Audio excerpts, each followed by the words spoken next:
Hello friends, welcome to Lavanya mother blogs. నేను మీ లావణ్య. ఈరోజు మన వీడియోలో ఎంతో టేస్టీగా ఉండే మూన్ బిస్కెట్స్ గోధుమ పిండితో ఎలా తయారు చేసుకోవాలో చూపించబోతున్నాను. ఇప్పుడు తయారీ విధానం చూసేద్దాం. ముందుగా ఒక గిన్నెలో 2.25 గ్లాసుల గోధుమ పిండిని తీసుకోవాలి. మీరు ఏదైతే గ్లాస్తో తీసుకుంటారో అదే గ్లాసుతో 2.25 వరకు గోధుమ పిండిని తీసుకోండి.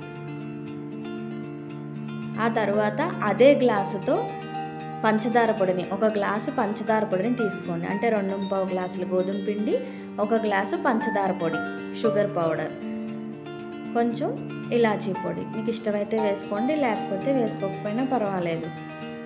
ఇప్పుడు అదే గ్లాస్తో 1 గ్లాసు నెయ్యిని వేసుకోండి. మీరు నెయ్యినైనా వేసుకోవచ్చు, లేదా వెన్ననైనా బటర్నైనా వేసుకోవచ్చు. నెయ్యి అనేది బయట రూమ్ టెంపరేచర్లో ఉన్న నెయ్యిని మాత్రమే యూజ్ చేయండి. ఫ్రిడ్జ్లోది కానీ పొయ్యి మీద కరగబెట్టింది కానీ యూజ్ చేయొద్దు.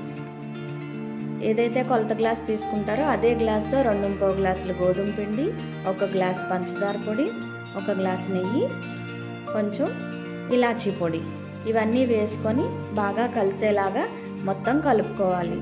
దీనిలోకి ఏ విధమైన పాలు కానీ నీళ్ళు కానీ కలపవసరం లేదండి. మొత్తం వేసిన దాంతోనే చక్కగా కలిసిపోతుంది. చూసారు కదండి, ఈ విధంగా సాఫ్ట్ డవ్ అనేది వస్తుంది. ఇప్పుడు దీనిని మనం ఒక ప్లేట్ మీద తీసుకొని రౌండ్గా చుట్టుకొని ఒకసారి ఈ విధంగా చేత్తో మొత్తం అంతా ఒక స్క్వేర్ షేప్లో లాగా మొత్తం ఈవెన్గా స్ప్రెడ్ చేసుకోండి. నేను చెప్పిన కొలతలతో మూన్ బిస్కెట్స్ చాలా పర్ఫెక్ట్గా వస్తాయండి. ఒకవేళ మీకు పిండి కనుక లూజ్ అయింది, స్ప్రెడ్ చేసినప్పుడు మూన్ బిస్కెట్ షేప్ సరిగా రావట్లేదని అనిపిస్తే కొంచెం గోధుమ పిండిని కలుపుకోండి. లేదు బాగా గట్టిగా వచ్చింది, స్ప్రెడ్ అవ్వట్లేదని అనుకుంటే కనుక కొంచెం నెయ్యిని యాడ్ చేసుకోండి. ఈ విధంగా స్ప్రెడ్ చేసుకున్న తర్వాత ఒకసారి పక్కన పెట్టుకొని స్టవ్ మీద ఒక వెడల్పాటి గిన్నెని తీసుకొని దానిలో ఒక స్టాండ్ కానీ లేకపోతే చిన్న గిన్నెని బోర్లించి కానీ పెట్టుకొని మూత పెట్టి ఒక 10 నిమిషాలు ప్రీ హీట్ పెట్టుకోండి. అలాగే ఒక ప్లేట్ మీద కొంచెం నెయ్యిని వేసి ఏవైతే మనం మూన్ బిస్కెట్స్ పెడతామో ఆ ప్లేట్ని నెయ్యితో మొత్తం అంతా స్ప్రెడ్ చేసుకోండి.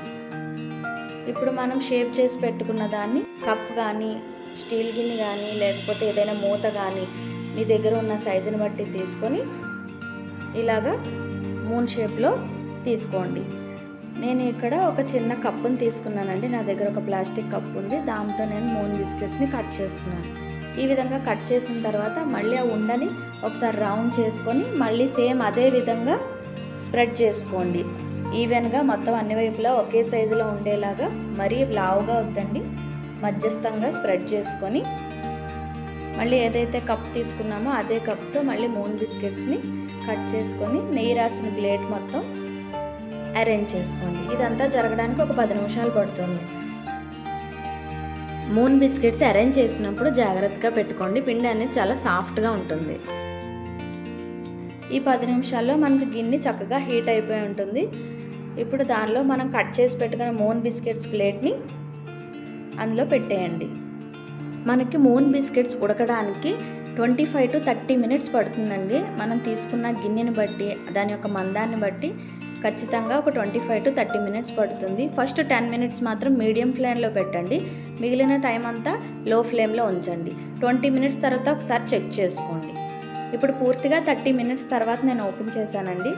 ఓపెన్ చేశాక మీ దగ్గర ఒక టూత్పిక్ ఏదైనా ఉంటే దాంతో గుచ్చి చూస్తే ఆ బిస్కెట్ అనేది అలాగా బయటకు వస్తుంది. చూసారు కదా, అడుగునంతా మంచి రోస్ట్ కలర్ అనేది వచ్చిందండి. ఇప్పుడు స్టవ్ ఆఫ్ చేసుకొని ప్లేట్ని బయటకు తీసి పూర్తిగా చల్లారనివ్వండి. అప్పుడు మూన్ బిస్కెట్స్ ప్లేట్ నుంచి చాలా ఈజీగా వస్తాయి. ఇప్పుడు పూర్తిగా చల్లారిపోయాయండి. చూడండి, చాలా సాఫ్ట్గా ఉంటాయి, నోట్లో వేసుకోగానే కరిగిపోయినట్టు ఉంటాయి. ఇవి మా అబ్బాయికి చాలా ఇష్టం.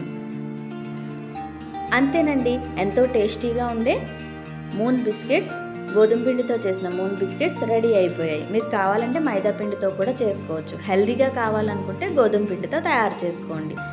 మీరు కూడా ట్రై చేసి ఎలా వచ్చాయో నాకు కామెంట్ బాక్స్ ద్వారా తెలియచేయండి. నా వీడియో కనుక మీకు నచ్చినట్లయితే ప్లీజ్ సబ్స్క్రైబ్ చేయండి, లైక్ చేయండి, మీ ఫ్రెండ్స్కి రిలేటివ్స్కి షేర్ చేయండి. అలాగే పక్కనే ఉన్న బెల్ ఐకాన్ని టచ్ చేసి అందులో ఆల్ అనే ఆప్షన్ని సెలెక్ట్ చేస్తే నేను పెట్టే వీడియోస్ యొక్క నోటిఫికేషన్స్ అన్నీ మీకు వస్తాయి. Thank you.